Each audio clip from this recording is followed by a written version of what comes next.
You're listening to Sasquatch Syndicate. 911, what are you reporting? We got someone or something crawling around out here. Did you see what it was? Was it a person or an animal or? I can't tell. All I know is that my central light came on and I just happened to glimpse and see this thing running across the yard.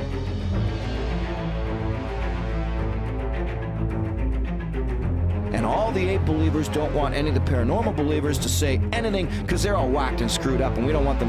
And all the paranormal believers don't want, go to the ape believers saying, well, you're all closed-minded. You're not open to the fact that it does this and it does that.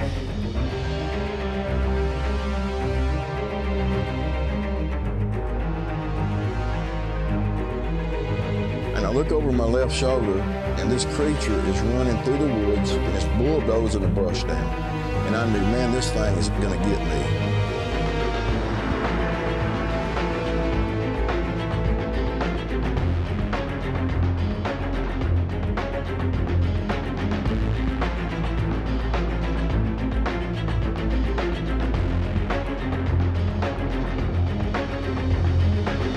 Welcome to Sasquatch Syndicate. I'm your host, Chuck, out in Seattle, Washington, along with Paul in Portland, Oregon. Thanks to everyone for listening and those following us at SasquatchSyndicate.com and on our social media outlets. Happy February, everyone. We hope you're having an amazing Groundhog's Day. Looks like Punxsutawney Phil cannot find his shadow, so as legend goes, looks like we're in for an early spring. And for those of us out here in the Pacific Northwest with web feet, we're pretty excited about that, and we hope you are looking forward to getting out of the cold as well. Got a great show lined up for you tonight. With us on the podcast is former professional wrestler Rockin Randy Stewart. Randy is going to be sharing a couple of his encounters as a child and how he thinks he can capture and bring in a Sasquatch. So Randy, welcome to the show. And if you wouldn't mind, maybe we can start off talking a little bit about your encounters. And then let's talk about bringing in a Sasquatch and how you'd handle the aftermath. Well, my first encounter, I was about 5 or 6 years old in Tennessee. My grandparents had a farm, and I'm talking, I knew nothing about Bigfoot, you know what I'm saying? And it's really weird because over the years, I was always told there was a panther that escaped from a zoo, and my grandfather had a farm. He was one of the first settlers, and I used to always, in the summertime, we'd go there and spend a lot of time, and I used to like to ride the mules back to the barn. And I couldn't wait for that end of the day to come to go ride those hot, sweaty mules back to the barn. And it came a lightning storm, and my grandfather said, you cannot ride a mule when it's hot because it gets struck by lightning. And then that particular night, and over the years, as a little kid, they had one, like, those old houses had the tin roofs on it, You hear the rain hitting and all that stuff. So anyways, the mules start running, because I'm not on them, and it's really going towards the barn. This thing is standing, grabbing onto the top of the barn doors, and it's actually shaking the barn. And my grandfather says, we have to go now. And he's grabbing me by the arm, and he's pulling me across this field. And we get to the house, and my brothers, my sisters there, and my parents. And the more we get into the house, the old screen doors used to have a board with a little wire. This thing rips the screen door off, and my grandfather shoots it twice with a shotgun in the chest. It falls down onto the ground, makes this scream. I'll never forget the scream in my life, and it's not there. It goes away. And I said, what was that? And my grandfather said that was a bear. He told everybody it was a bear. And over the years, we were never allowed to go outside at night, sit on the front porch. And over the years, we'd hear this scream and stuff like that. But my grandmother always left dead chickens on top of the old well, over the years. And as I got older, I was probably in ninth grade, and I finally said to my grandfather was 108 years old before he died. I said to him before he died, in my older age, I said, Grandpa, what was that that he was always screaming at you? You told us it was a panther. I said, I kept seeing like something always in the woods, like a bear. And he says, that was Bigfoot. And I says, what's Bigfoot? He explained to me what Bigfoot was. And I had another encounter. Where Waverly, Tennessee is, right outside of Nashville? It's about 40 miles west of Nashville, Tennessee. Gotcha. And what did your grandfather do? My grandfather was a farmer. He was a farmer and a woodsman. He used to, cut down wood, timber and stuff like that. He sold a lot of property and stuff like. He was one of the first settlers in that town. Matter of fact, Frank James, Jesse James's brother, was the sheriff of that town when my grandfather first moved there. Is there and is that area in terms of like the wildlife and the creatures? Can you kind of explain what you remember about it? You know, there's so many stories about that. They called it the hairy man. They used to, you know, my cousins and stuff had seen. They used to, you know, they had the hairy arm come through the window one time and grab food off the counter. You know, as kids, they'd seen this. I mean, you know, Bigfoot was, they never called it Bigfoot. It was called the hairy man. The screams, they said it was a panther. They always told us, you know, it was something escaped from a circus one time, you know, or there was a bear. We weren't allowed to go in the woods, you know, because they lived down like in these little hollers off these dirt roads, you know, and stuff like that. And it was, at night you would hear this it was a scream, like a, oh, it was like almost a woman type scream with like a cow bellow to it. It's really, really hard to explain that sound. You had mentioned a little bit about the barn and the creature hanging on the doors, but do you remember like what kind of, I mean, I know this was a long time ago, but do you remember that barn and kind of what it looked like? Do you have any pictures? No, that stuff is all grown up and kind of gone, you know what I'm saying? I mean, was it a traditional, like the big red barn, or was it more of a metal kind of container? They were old wooden barns. You know, like they had it was like the door that would actually, the two doors that would close in. You know, like the door, you know, they would open like they would close in the middle. And it would open up from the outside. They would swing out. Right, and it'd have like the old one with like the loft on top. Right, they had like a little hayloft on the top. But they weren't very big, you know what I'm saying? I mean, as a kid, everything was big, you know what I'm saying? But they would always keep, you know, 4 mules in there, and it was never enough, you know, nothing else. It was like the cow was ran the pasture, you know, stuff like that. But it was, you know, and matter of fact, the house my grandfather lived looked like something like the Clampers would live, and that's how, you know, back it was in the woods back then. I mean, it was, you know, we're talking back in 1969.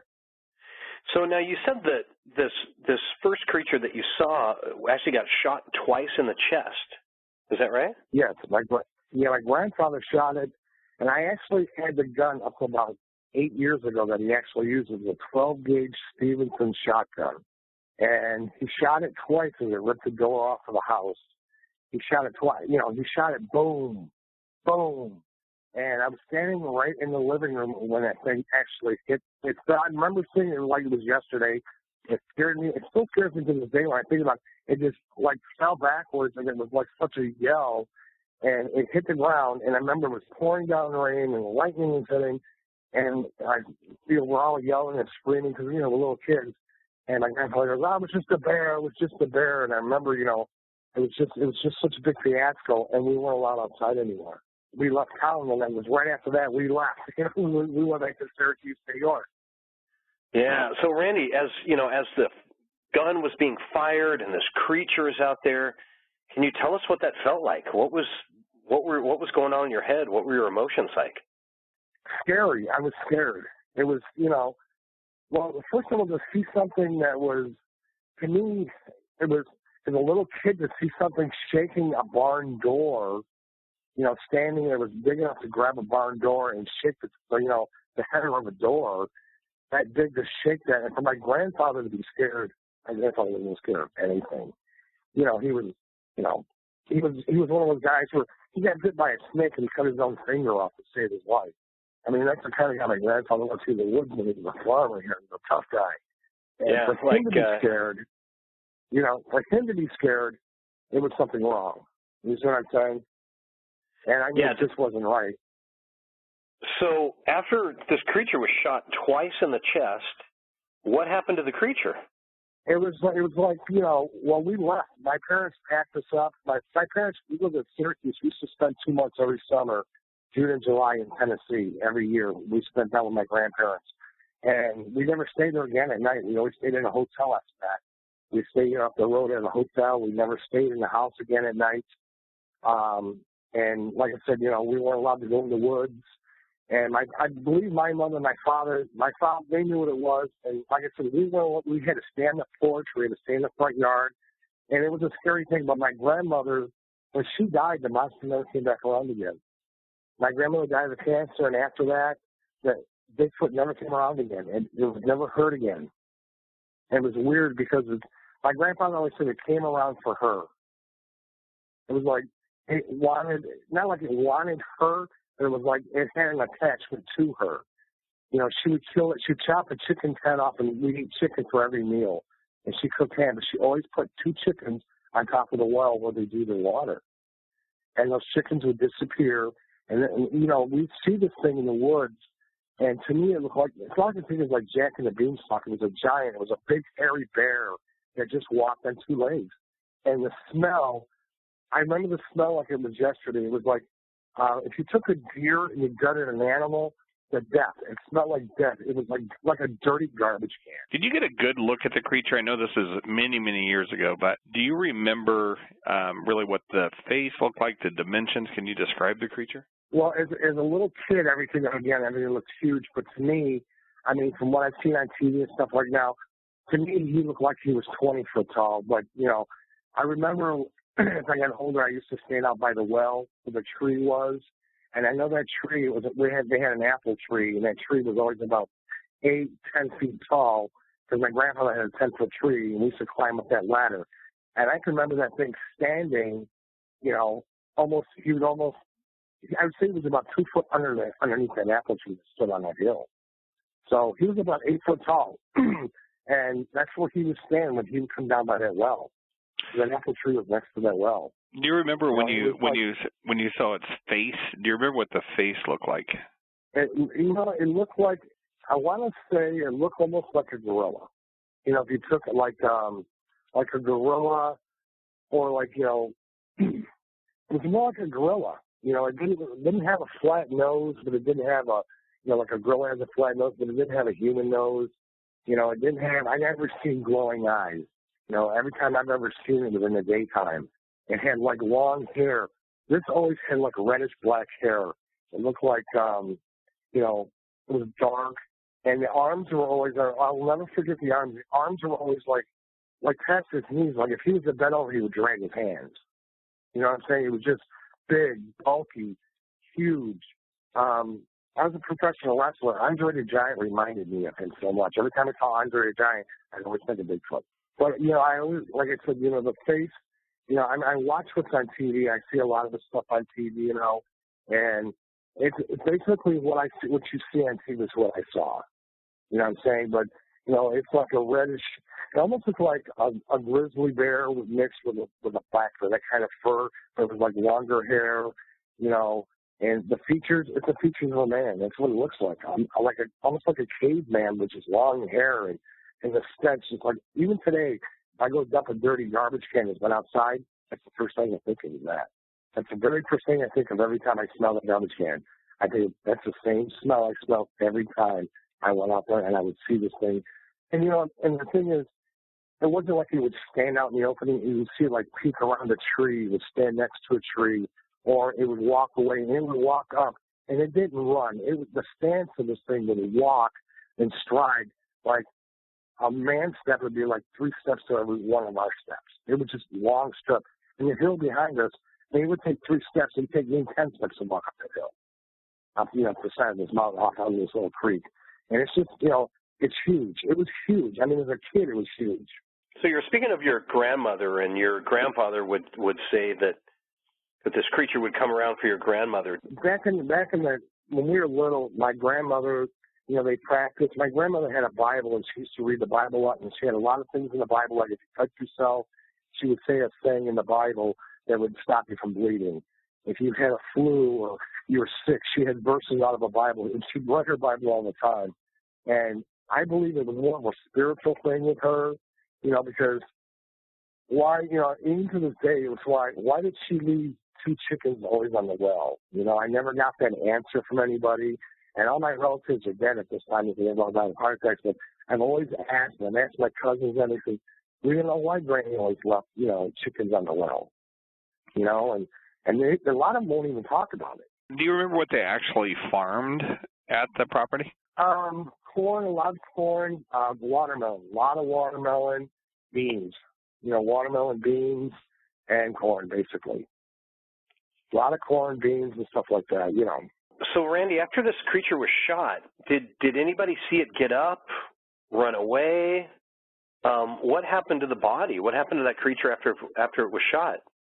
Actually, I don't know because, you know, after my grandfather had, my uncles were standing in the doorway, my mom and dad were there. My grandfather just shot twice, and they didn't have porch lights back then. You know, we were lucky we had lanterns in the house because we still had the old stoves, you know. And this thing just flew off the front wooden porch, and that was the end of it. It was like, you know, the next morning, you know, I remember my grandfather going outside and like, Grandpa, you know, we all like, what happened? And there was blood on the ground, but you know, I can't tell you footprints. I can't tell you anything. You know, it was just like it wasn't talked about anymore. Yeah, that'd be very traumatic at 6 years old. That's for sure. You know, I was like first grade, you know, kindergarten, first grade, but it's, you know, every day that's ran through my mind, and you know, it's just really, it's wild. And you know, and I had my second experience I had was in Clay, New York. I was out deer hunting, me and my cousin and my ex-brother-in-law, and we had, you know, our dog. We were out shooting deer on private property, and Bigfoot actually ran between us and knocked a gun out of our hand. I mean, busted through us, ran past us, and we opened fire and shot everything at this thing, and it was throwing stuff back at us, bro. I mean, throwing logs, sticks. I mean, we just opened fire, and this is gospel truth. My ex-brother-in-law Sam, when he got his hunting dog, the dog wouldn't even go in the woods. You could hear the water splash. This thing was screaming and yelling, and you know, we were scared to death. I mean, it was pouring down rain that night. We were out there, and the smell again. I smelled that smell. I said, Sam, this is Bigfoot. He goes, you are so crazy. I'm going, I mean, we shot our guns. I shot my pistol. We reloaded. We shot again. This thing was just throwing stuff back at us. And I've had 2 encounters with Bigfoot in my life. And now, I want to catch it. And I know how to catch Bigfoot. Randy, when you say this creature was throwing stuff back at you, was it standing there throwing things at you, or was it actually running away from you and actually picking things up and throwing it behind itself?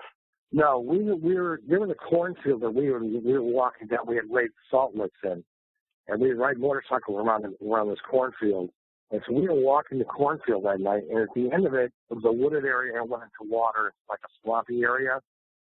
And we had walked from one end to the other. It's about as long as a football field. We got to the end, and we just started lighting a cigarette, hanging out, and all of a sudden, something come running past us, ran between the two of us, there's 2 of us there, knocked our shotguns out of our hands, and they were like past us. We actually fell on the ground. It ran into the woods past us, and you hear, wow, like things were just falling down, and it stopped.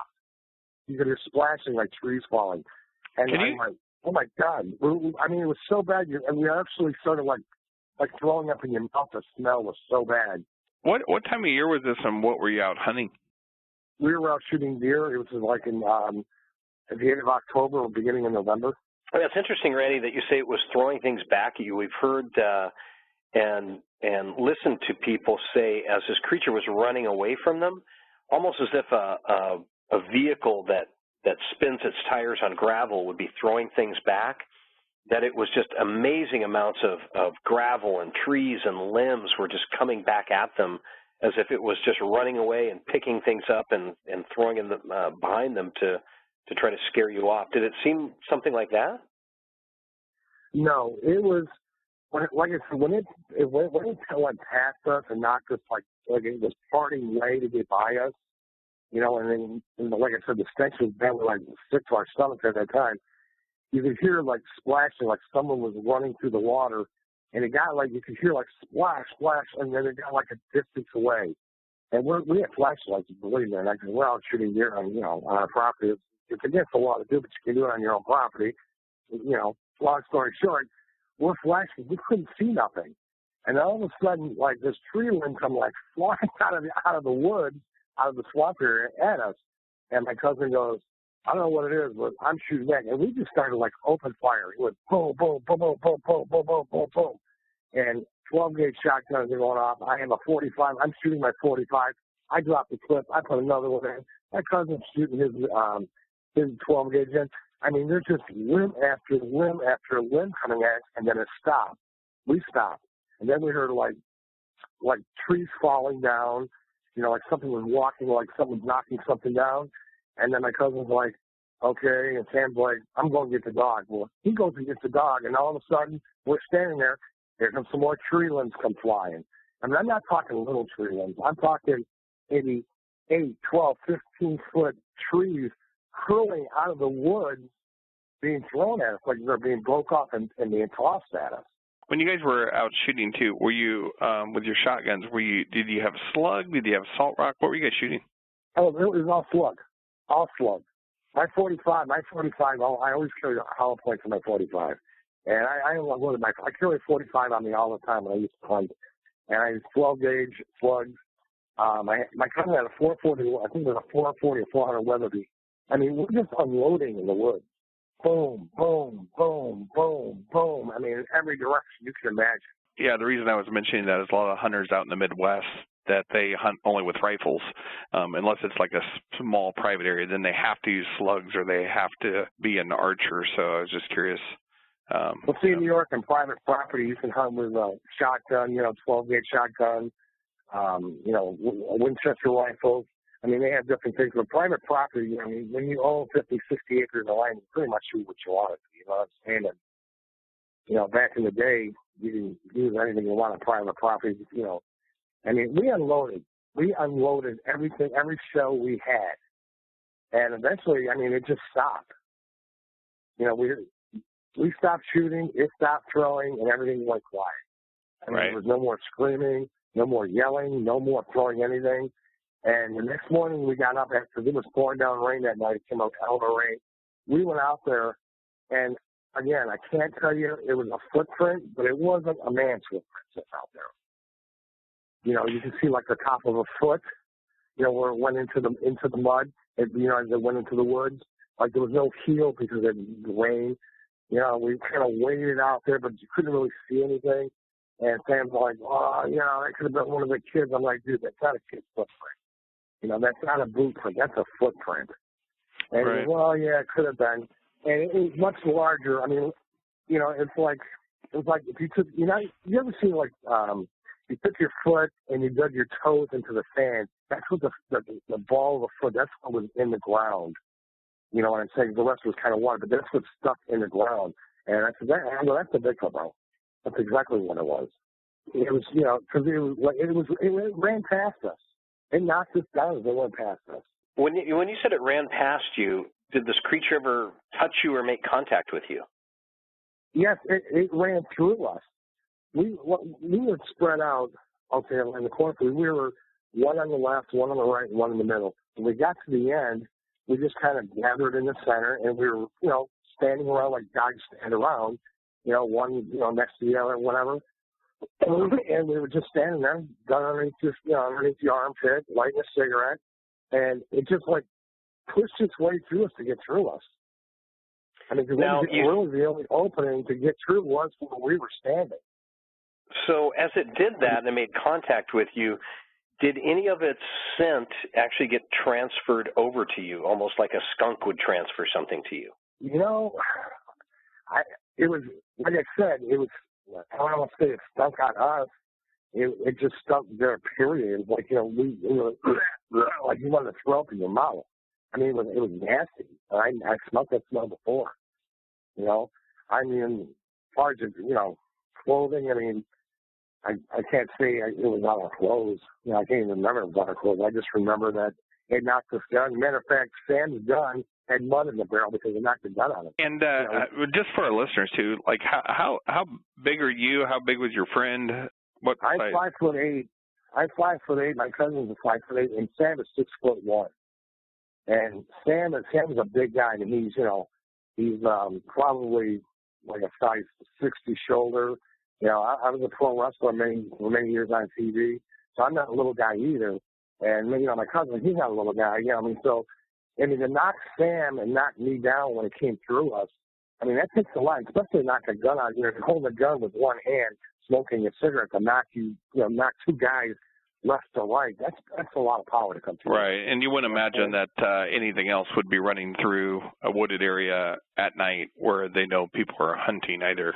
Right, and a deer's not going to run through you. A deer's going to run the opposite way. This ran through us because that was the only opening into their woods. You see what I'm saying? Because the woods was like, because the fence posts were sitting there, you know, the way the woods come in, all the kids and stuff, you know, playing in the woods, and they four-wheeled in there and out of there. It was like an opening, you know, like where the water would come in from the fence. That's where it went, and that's the way it went. That's where we were standing.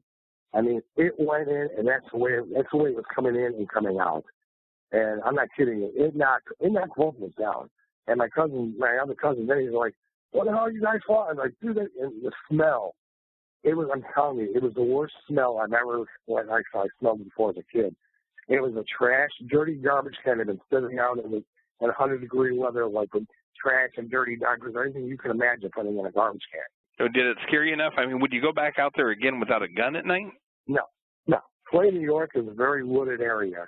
Clay, New York is upper New York, and there's a lot of things you can't explain up in that area. You might as well go to the Adirondack Mountains and take your life. I mean, they got bears and stuff like that, and I've never done hunting since.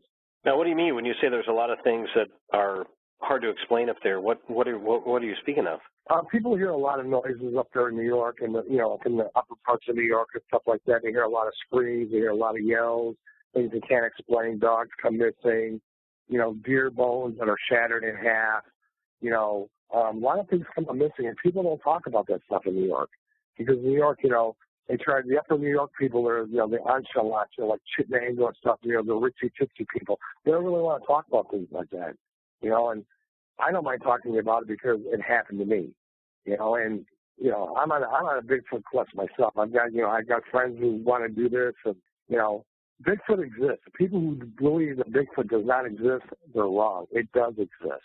Well, it's pretty hard to get those people out in the forest to look for one. So until they've had their encounter, certainly you've had your encounters. And I always laugh.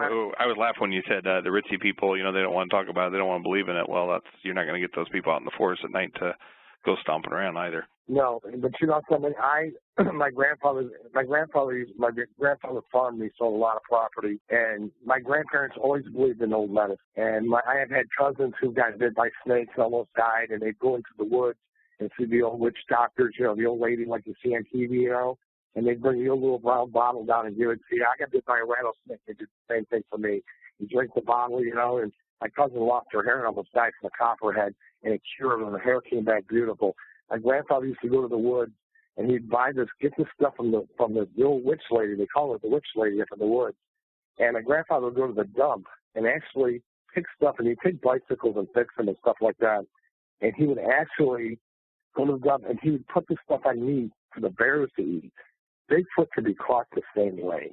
You need to find his food supply. These guys on TV, they go out and they build these traps, and make all this noise in the woods. He's watching you, just so they don't think he's watching all the stuff that's going on. Believe me, he's watching you in the woods just like we're trying to watch for him in the woods, They find the food supply, or like these farmers say, these guys are making whiskey, he's eating their corn mash and all this other stuff. It's all they need to do is taint his food. You get a good vet with some, put something in there, tranquilize the food. That's all that needs to be done. He's going to eat it. He's going to go night-night. He's going to go to sleep. What do you think it would take to bring one of these down and tranquilize it? I'll tell you what. You give me 6 guys with night vision, give me 6 guys who are Navy SEALs or somebody who's not afraid to run in the woods, and I will bring you back Bigfoot. All I need is one vet who will give me the tranquilizer, the stuff to put on food. Show like these guys, they find his little house, they find these houses where he's living, his food supply. That's all you have to do is taint his food supply. I've seen my grandfather do this to bears for years. They put him to sleep for 45 minutes to an hour. Once he's asleep, you put him in a cage. You put him in a cage, he can't get out of him. You don't put him in a van and build to make these holes and all this other crap. This is TV, and that's what I send stuff off to all these TV shows, and they keep telling me, we need our ratings. We need our ratings. It's like they don't want to catch it. I want to catch it. I want to prove it to him to be caught. I've got a guy in Arizona who wants to pay me $1 million to catch it, but he wants the rights to it. I said, something? I want the rights to say I caught it. and I'll help anybody catch it because it can be caught. Where do you think you bring it in? Where would I bring it in? Would you take it to the authorities, the news station? What do you think? First of all, I would just capture it. Period. Put to sleep and put it in a cage, and then I would just news media, call the news media, and take it from there. You don't have to go on this. Bigfoot walks in the woods all day long because I've seen Bigfoot in the woods. He walks. You know what I'm saying? As a kid, he was in the woods. I watched him watch us as a little boy. You know what I'm saying? These guys want to build these traps and make all this noise. That's TV. You want to catch a Bigfoot, find his food supply, paint it. He's going to go to sleep. And what do you think if you brought it in to the news station? What do you think that they'd do with it? Well, here's the deal. If you and I and your other guy there, we got 4 or 5 guys, and we go up there and go to Kentucky or wherever these spottings are for Bigfoot. We put one to sleep. We have a cage built specially for it. What's the first thing we're going to do? Drag it out of the woods, take it to the first town and call the newspaper. Into a town that doesn't say that Bigfoot's a human. It can be captured. These guys are wanting to kill it. I don't want to kill it. I just want to prove that it exists because I know it exists. I've seen it with my own eyes. My grandfather was 108 years old. He had no reason to lie to me about what was in there, what was in those woods. You know what I'm saying? And to be pushed down and have someone throw things back at me, as I'm shooting a gun at it and it's throwing, things that 2 guys couldn't pick up and throw back, back at us. That's not a deer. That's not a bear. And scream it sound like a freight train or something screaming. That exists. And people have to understand, Bigfoot is real. I don't believe it's an alien. I don't believe it's a ball of light inside there. Bigfoot is fast. Bigfoot is quick. It's not stupid. It's very smart. And it's been around for many, many, many, many, many years. We've had many nights at the campfire talking about, okay, we bring it to the news, now they have it, they put it on TV, and that's great, and it starts this mass hysteria, but then what's the, scientific community want to do with it? Would you have plans to return it once it's studied? Do you really think it's a human? Would they put it in a zoo? Just interested in this to see where you think the story goes. The man that catches Bigfoot or the people that catch Bigfoot, first of all, will become in the history books. Also will become millionaires. The government will take it from us, just like they take everything else because they don't want nobody to know about it. But you can't stop pictures. You can't stop the press. It's why you call the press immediately. Because you know something? The government doesn't want people to know that these things exist. Just like Area 51 and all this other stuff. UFOs exist. I don't think we're the only people here in the world. It's been written on the cave walls. You know what I'm saying? The Egyptians show triangles coming out of space, okay? You got to buy it. They didn't make up these stories. Bigfoot exists. You capture it, you're going to make history. And that's what I want to do. I want to make history, and I truly believe if someone will actually grow a set and say, okay, let's go out and let's do this, I will do it. I have no problem doing that. And I'm sure there's enough sponsors out there with Pro Back Shop and all these other people that want to do this. With sponsors to go out there and do this. Forget these reality TV shows. Let's go out there and catch Bigfoot, put him to sleep, and put him in a cage that he can't get out of. Right. I don't know if you're aware up here in Washington State, and certainly this has been going on for some time, but the Olympia Beer Company offers $1 million reward for the safe return of Bigfoot, so a live capture, and that's been going on up here for years. So also very interested for those out there listening, what they may have tried in the past to bring one in, but certainly you could be onto something here. Well, like I said, I've seen my grandfather. My grandfather was a great hunter. My parents were hunters. I've been a hunter and stuff like that. To track something, to find it. These guys on TV, they find these, the mountain monster guys, and all this, they find all these houses. If you go to the places they've been in Kentucky, let's get out of Oregon, let's get out of Washington, let's go where all these sightings have been. Let's go where they found these houses. Let's go to find these guys who do the moonshining, with the tainted food, do the interviews. Forget the TV cameras going with us. Let's go there, take the food, have that cage ready, put him to sleep, and pick him up. It's like, you put him to sleep for 8 to 10 hours. He's eating at night. He's gathering his food. He's eating, he's sleeping, he's got his, You go back and pick him up. That's the bottom line. Yes, do you bring a tranquilizer gun? Yeah. If he wakes up, someone's got to shoot him. Not to kill him, to put him to sleep. Yeah, you know? I wonder if the smaller. I'm not going to the woods without a gun. Yeah, no doubt. Randy, I'm interested in your thoughts too. Do you think a smaller news station, so let's say we're out in a rural New York area and you captured one of these things and we brought it in, and, you know, I'm not sure that a smaller news agency would really even be able to handle such a thing. They'd probably contact local authorities almost immediately. You know, it almost seems like you'd have to bring it to, you know, a larger news agency kind of on the spot, you know, where it's irrefutable, like downtown New York, it's, you know, CNN headquarters or something, or Atlanta or whatever, you know. Well, you know, if you really wanted to do that, then what you do is you have somebody build you a cage, you know, out of steel that can't, you know, like they put King Kong, and you build this cage, you load it on a semi, you freight it up, nobody knows what it is, you drive it downtown New York, and you say, look, bang, drop it. I'm right in front of NBC. Here you go. Here's Bigfoot. All the world's going to see it. Who's going to deny it? It's too late. All the world to see it. You know? I mean, that's the way to do it. Forget about the little town. Don't let nobody know you're even there. Do your interview. Capture this thing. Put it on a truck and drive it to the major city, California, wherever the largest CBS, NBC, Good Morning America, wherever it is, pull up and say, listen, we've got something. Bring your cameras outside.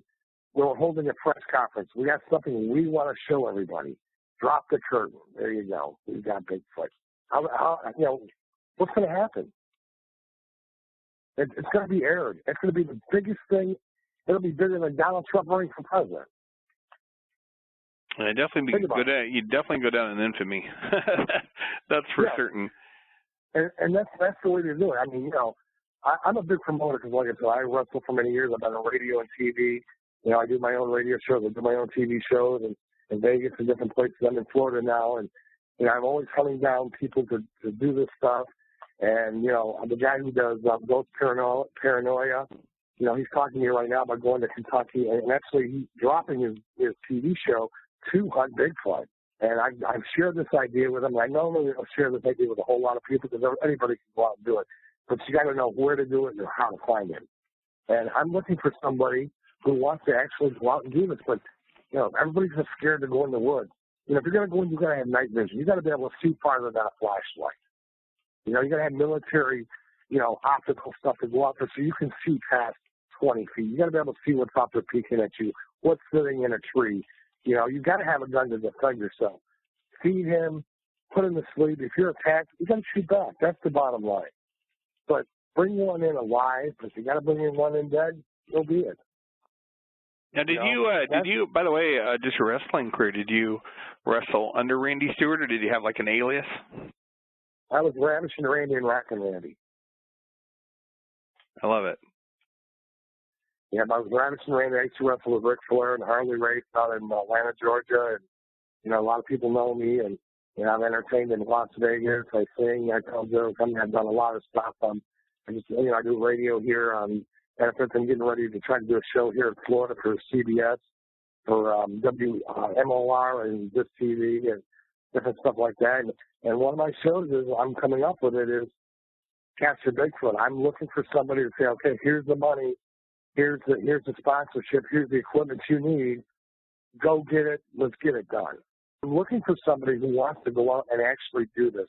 I'm so tired of everybody saying it doesn't exist, and we're going to go kill Bigfoot, and, you know, I've seen this, and I don't believe this, and, you know, we're going to do this, and they get in the woods, and, you know, something throws something at them, and they jump in their 4x4s, and they run like hell. You know, come on, let's grow a set, let's get the right equipment, and go do this. You're going to do it, do it. You know what I'm saying? What's the worst that can happen? He says Bigfoot can see cameras, just like a deer can see a camera, you know, these cameras in the woods. Animals can see cameras. My dog can see the camera I put outside. You know, we did we did an episode on that. It's just changing their environment a little bit. They're very aware of their surroundings, and you know, just like in your backyard, your dog knows what's going on. And if you go out there and you just stick a leather ball out there, the very first thing that they're going to go look is go see that leather ball and see what it is. They know exactly what's out there. And cameras emit frequencies, they emit energy. And so there's a lot of things that, you know, Sasquatch can detect out in the woods. Well, sure, Ken. And like I said, you know, I laugh at these guys on TV, and, you know, I sit there and watch these shows just for the entertainment. You know, they're, Yahoo, let's do this, Yahoo, let's do that. And they're, you know, making noise. Bigfoot's watching. That's why he's not running into that trap. You know, and they're going out there and they're screaming, yelling, and then, come on, Mr. Bigfoot, come on, hairy man. I don't believe that all these monsters are out there. I believe, you know, there could be a Yahoo. I don't believe there's a Bigfoot out there hypnotizing anybody. I believe it's all TV. You know, there's a Bigfoot, there's a Yeti. You know, there could be different Bigfoots, different colors. A lot of that, to me, it's all TV stuff. You know, and I get so upset because, you know, it's Hollywood. You know, I'm done with Hollywood. I want to, you know, the truth is the truth, and fiction is fiction, and I want to just prove the truth. And I wish somebody would just come up and say, let's go prove the truth. Forget the TV show. Forget the cameras. You want a cameraman? Let them videotape what we're doing. But I don't want to hear it on TV.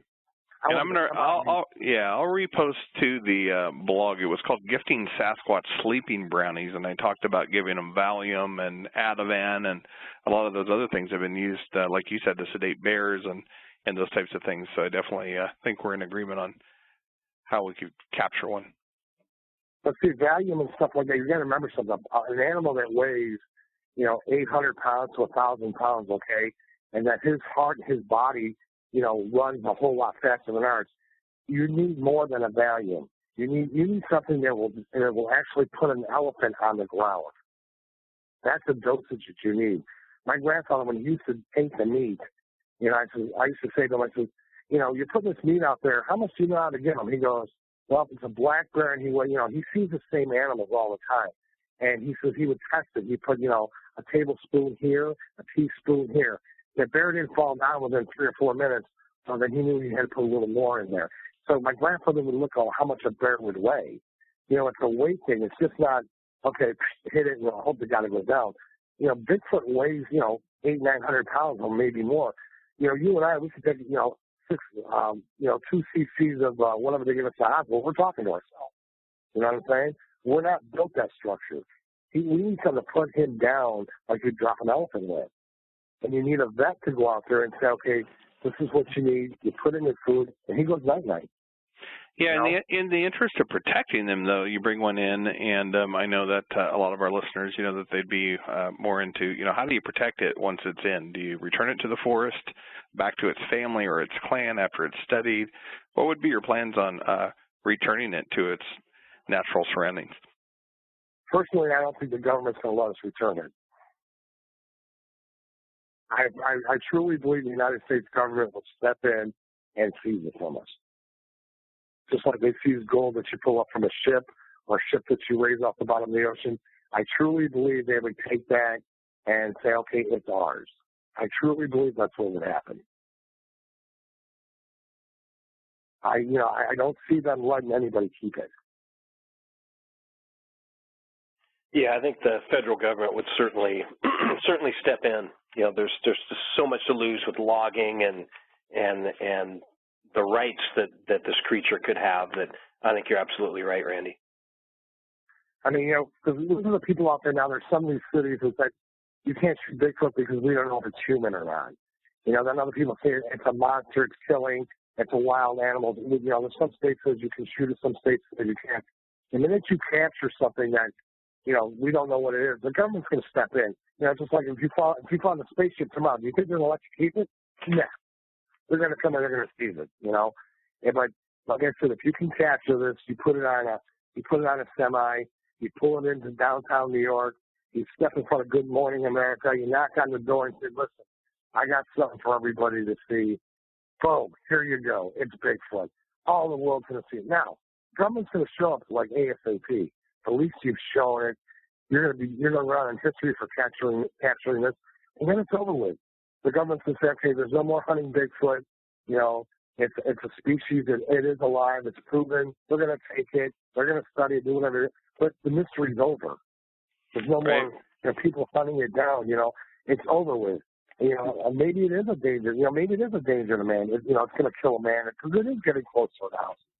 You know, do you think that you know, people have thought about this and maybe just haven't done it because they're afraid if it's a primate, let's say that the animal rights activists would come up against them, or if it's a human, that, you could get charged with like kidnapping charges, those types of things? I would take my chances, because I don't think there's a court in the land that would charge you for proving something that the government's been trying to hide from us. The PETA, all those people would say, oh, this is a human. No, it's not a human. And then you've got, it's an animal. We didn't kill it, we captured it. You want to let it go, you let it go. But the government's going to take it. And I don't think there's a court in the land that would crucify us for catching something. I mean, things are caught every day. I mean, you got people over in that 12-year-old girl shooting giraffes and zebras and stuff, and they're crucifying this girl, but she's giving the meat to those people to eat. Yeah, she's keeping the heads for trophies, but that meat's not going to waste. People are calling her an animal killer because they're kept in zoos. I mean, they may say Bigfoot and put him in a zoo. I mean, who knows? I truly believe in my heart the government will take it from us. Assuming we could, let's just hypothetically say we could get a part of your funding or, whatever it is to bring this thing in, how much time would you have to dedicate to something like this? I say it can be caught within 2 weeks.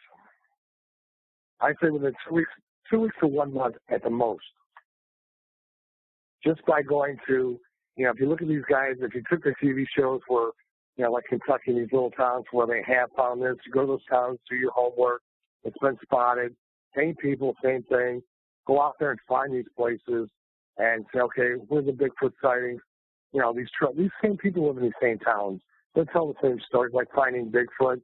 I've seen Bigfoot here. They find these houses, and there's so many people out there with stories they don't want to come, and the people who do tell the stories, the food supply is there. They know what he's eating. Well, it wouldn't be hard to get. It wouldn't be hard to get an elephant tranquilizer. I don't know if you guys saw that article recently on carfentanil, I believe it's called, but it's making it onto the Cleveland streets, and so it's obviously pretty easy to get from Canada or China. Right. That's it. You got to have. Like I said, I would want to bet on my team. Opioid, I think. Right. I would want to bet on my team so I don't kill it. Okay, is this going to drop an elephant? And how much time do we have? And I want that cage on the back of that truck ready to pull in, and and guys be able to pull that, winch that thing on that truck. You know what I'm saying? And if he does start to wake up, hit him with another one, so I can get him on that truck, cover that truck, and get out of there. We've heard that they operate in clans, and a lot of the stories we've heard are that they're kind of clan-oriented when they're out moving at night, and they protect one another. If one's not back at a certain time or they're not communicating, that they're kind of in force, trying to capture it or make sure that if something happened to it, the body's, buried or taken away. How would you deal with the tribe of Bigfoot? Well, here again, if you've got, again, back to my Navy SEAL guys with the night vision and stuff. Say if one eats it, the rest of them are going to eat it. So maybe we'll get 4 or 5 in one crack. But if something's attacking us, you're going to have guys who are not scared. They're going to shoot and kill. Shoot it, kill it, drop it, tranquilize it, whatever you got to do. I mean, you got to get soldiers out there who are not afraid. Not these.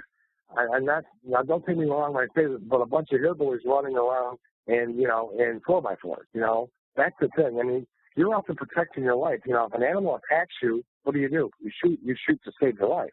And that's the whole bottom line. I mean, that's the way I look at it, and that's why I said you go out there, you're armed, and tranquilizers and bullets. I mean, that's the bottom line. If you put one to sleep, you're going to put them all to sleep if they're traveling that way. But if you get one, he goes to sleep, load him. Rest of you are watching, get him, load him, and get out. Don't sit there and have a party and have a campfire and wait till tomorrow morning. Get in, get out. Like the Navy SEALs. Slip in, get your ran, get your butt out of town. We've talked to a lot of folks in the military too that have been assigned to units that have actually went out and done these types of things, just military-wise. Do you think that the government's aware of the existence of Sasquatch? I believe they are, and I believe that's why, they don't want nobody to know about it. I think that these TV shows, I think they're warned. don't capture, do your TV show, but don't bring one in. I really, truly believe that, like these guys in their TV show, when they go out there and they do these yells and these knocks and stuff like that, when you yell to something and it answers back, okay, are you actually calling for trouble? Are they actually hitting, the knocks? It's hard to judge, how far they can take the show. I mean, what the regulations are. Don't capture the ratings. Do they have bylaws they have to go by? I don't know. I know a lot of TV, like my TV shows when I do them, you can't sell this, you can't say that, leave this telephone. Everybody's got rules. You and I and a bunch of guys go out, we have no rules. It's our rules. It's called survival. We're there for one reason. We're hunting. As long as we got a license to hunt in that town, we're hunting this town. We got permission from the state. We're bringing it in. Very interesting. I mean, do you agree with me or do you disagree with me on that? I would say, the majority of our listeners would be more concerned. You probably we have a variation. We have the kill camp, right? We have people that want to protect it as this kind of an endangered species, all these different things. So I think, ultimately our show just wants to end the mystery. So that's why we're out promoting the research and discovery of this creature. Bringing one in is certainly a valid tactic. And like I said, tranquilizing one makes a lot of sense to us, I think. An easy way to bring it to light is just, what happens to it once it's brought in. Well, again, I'm a hunter, and my deal is if you hunt something, you kill it, you eat it. I don't plan on eating Bigfoot. I just want to prove that it exists. I want to bring one in alive. Now, if it attacks me and I'm fear for my life, it's going to kill me. Will I shoot it and kill it? Yes, I will. Only if it's trying to kill me. Just like if someone broke in your house, they're going to harm your family, you're going to shoot to kill, correct? That's the same way. When a bear comes after you, you're going to shoot that bear to kill it to defend your life. I mean, that's the bottom line. I don't want to kill anything, and I don't think Bigfoot is an endangered species because you can't prove is it fake or is it real. It's not going to be an endangered species. Getting the message out is the first step, right, and getting people on board to do this. And so I'm going to be interested to see what the response is from this type of thing once it hits the airways. Just real quick, too, for you, Randy, assuming that it sounds like you're doing a lot of speaking engagements itself, and you said you do comedy shows and all these different things. How often do you ever talk about this subject? I was just curious. I talk about Bigfoot to everybody that wants to listen. And a lot of people don't want to listen much. It doesn't exist until I see one, and I will believe it.